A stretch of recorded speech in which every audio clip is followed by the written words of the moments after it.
Contoh salah satu diskusi yang dilakukan Imam Syafi'i dengan Muhammad bin Hasan Asy-Syaibani adalah tentang boleh tidak berdoa di dalam sholat dengan menggunakan doa-doa selain doa Quran dan doa dari hadis Nabi.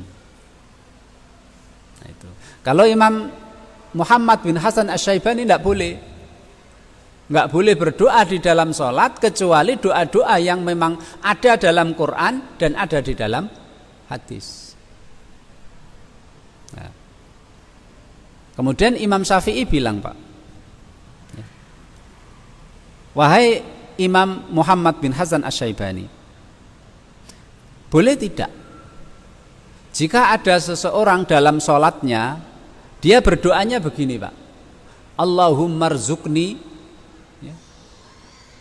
adasan, basolan, wakisaan. Ya Allah, berilah aku adas, berilah aku basol, bawang, berilah aku timun, kisa. Imam Muhammad bin Hasan tidak boleh, karena nggak ada dalam Al-Quran dan nggak ada contohnya dalam hadis kok. Ya Allah, berilah aku timun, bawang, nggak ada. Tapi Imam Syafi'i pinter, Pak. Menurut saya, wahai Imam Muhammad bin Hasan, boleh. Kenapa boleh? Karena kata-kata kisa, timun, basol, berambang, adas itu disebut dalam Al-Quran. Itu loh doanya orang Bani Israel, Pak, ya. Ketika orang Bani Israel diberi manna wassalwa, lama-lama mereka bosen, Pak. Mereka minta diganti, ya. Apa itu? Adasiha wa basoliha, kisaiha wa adasiha wa basoliha. Qala atastabdiluna alladhi huwa adna billadhi huwa khair. Wahai Nabi Musa, bosan kita dengan manna wasalwa, padahal itu makanan diberikan oleh Allah, enak, lezat, Pak, bergizi. Tapi dasar Bani Israel minta supaya manna wasalwa itu diganti dengan kisaiha wa adasiha wa basoliha. Wahai Muhammad bin Hasan Asy-Syaibani, boleh. Karena kata bawang, timun, adas kan ada disebut dalam Al-Quran. Nah. Dan yang tidak boleh diucapkan di dalam sholat adalah bukan doa. Kan memang sholat nggak boleh, Pak, ya.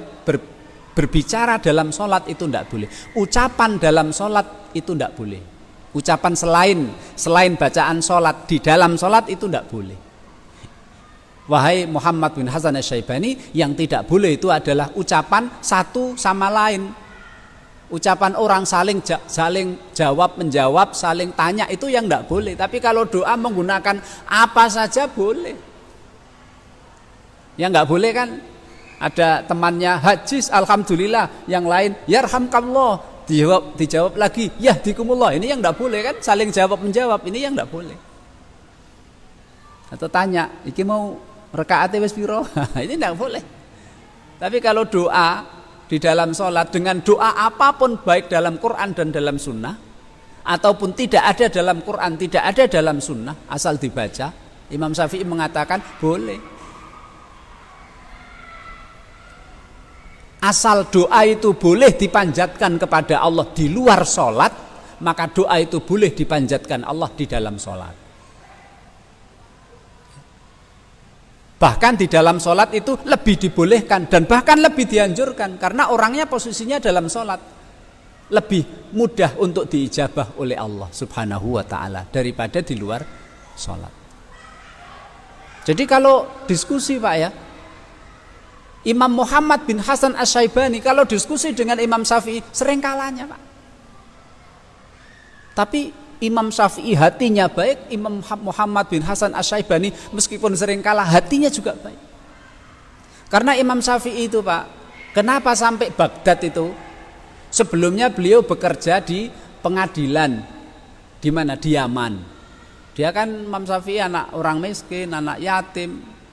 Dia belajar itu sambil jadi pegawai pengadilan di Yaman.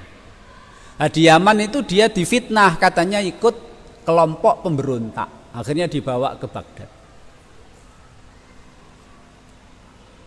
Ketika di sidang itu, Pak, siapa yang nolong dia, Pak?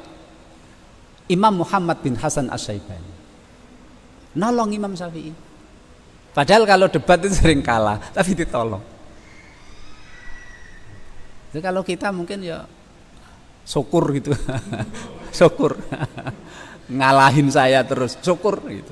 Tapi masya Allah, itulah mereka itu luar biasa hatinya baik. Imam Syafi'i luar biasa hatinya baik. Imam Muhammad bin Hasan Asy-Syaibani yang sering dikalahkan, nolong Imam Syafi'i ditolong.